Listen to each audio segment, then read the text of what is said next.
គណៈបកដាក់ចុះបាទមិនអំពើពុករលួយបដិញ្ញាបំរើប្រជាពលរដ្ឋអត់ប្រកាន់និន្នាការនយោបាយបងប្អូនទាំងអស់ជាសមាជិកក្រុមប្រឹក្សាឃុំរបស់យើងខ្ញុំសូមបងប្អូនបដិញ្ញាចិត្តដោយយើងខ្ញុំទាំងអស់គ្នាដើម្បីឈរទៅលើជំហរដឹកនាំជាម្ចាស់ប្រទេសជាតិម្ចាស់វាសនាប្រទេសជាតិខ្លួនឯខ្លួនឯង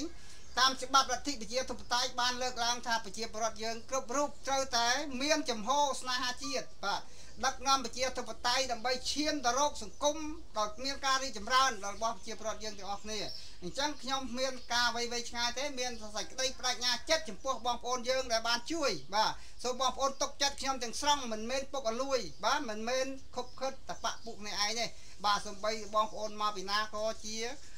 ខ្ញុំស្រឡាញ់ប្រជាពលរដ្ឋយើងទាំងអស់គ្នាបាទមិនប្រកាន់ពូជសាសន៍និន្នាការនយោបាយសាសនាទាំងអស់បាទខ្ញុំបដិញ្ញាឈរតាមជំហររបស់លោកឯកឧត្តមសំរងស៊ីដែលប្រធានដឹកនាំមួយដល់ឧត្តមបាទជាប្រទេសជាតិយើងឲ្យរីកចម្រើនទៅតាមគោលការណ៍លទ្ធិប្រជាធិបតេយ្យទៅមុខដូចជាប្រទេសជឿនលឿនដូចប្រទេសគេជាដើមឡើងបាទសូមអរគុណខ្ញុំមានវិបត្តិសូមអរគុណច្រើនសូមអរគុណពុកម៉ែបងប្អូនក្មួយឃើញគឺថាបេក្ខភាពរបស់យើងស័ក្តិសមណាគាត់មិនមែនតែគាត់និយាយជាទ្រឹស្ដីទេការអនុវត្តកន្លងមកក៏គាត់បានអនុវត្តបែបហ្នឹងដែរហើយពេលនេះគឺថាអ្វីណាដែលយើងមកជួបគ្នាថ្ងៃនេះគឺយើងមកនាំទីគិតថាធ្វើយ៉ាងម៉េចដើម្បីឲ្យបាក់យើង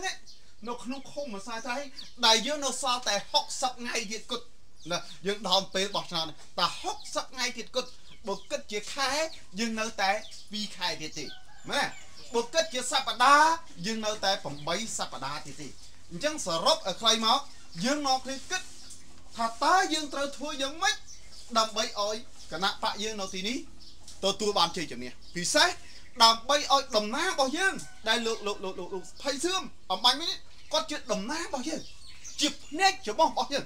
ជាបេសកជនរបស់យើងដើម្បីយើងឲ្យគាត់ទៅធ្វើការនៅសាលាឃុំធ្វើយ៉ាងម៉េចជួយរំដោះប្រជាពលរដ្ឋយើងរួចពីទុក្ខភ័យមិនចឹងពីព្រោះ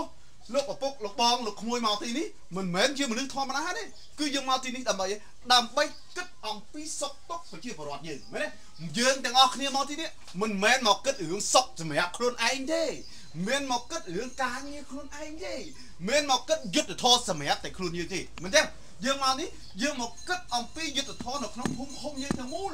យើងចង់ឲ្យភូមិឃុំយើងអភិវឌ្ឍពិតប្រាកដមិនចឹងព្រោះបើយើងហេតុអីបាទខ្ញុំនិយាយដូចនោះបើសិនជាយើងគិតរឿងផ្ទាល់ខ្លួនគិតរឿងតែសក់ខ្លួនឯងយើងអត់មានមកអង្គុយនេះទេមែនណាម្នាក់នាំគ្នាទៅធ្វើខ្សែធ្វើចការឬមួយក៏នាំគ្នាទៅស្រុកសៀមទៅស៊ីឈ្នួលឈាមចាប់មិនបាច់ចាំមកគិតរឿងនយោបាយរឿងប្រទេសជាតិទេមែនណាបើយើងចង់បានសក់ផ្ទាល់ខ្លួនយើងប៉ុន្តែពួកយើងអត់អញ្ចឹងទេណាយើងគិតប្រជាពលរដ្ឋយើងពួកយើងនេះល្បិតអេក្រក៏ពិតមែនក៏ប៉ុន្តែឆានតាក់បេះដូងអត់ក្រទេ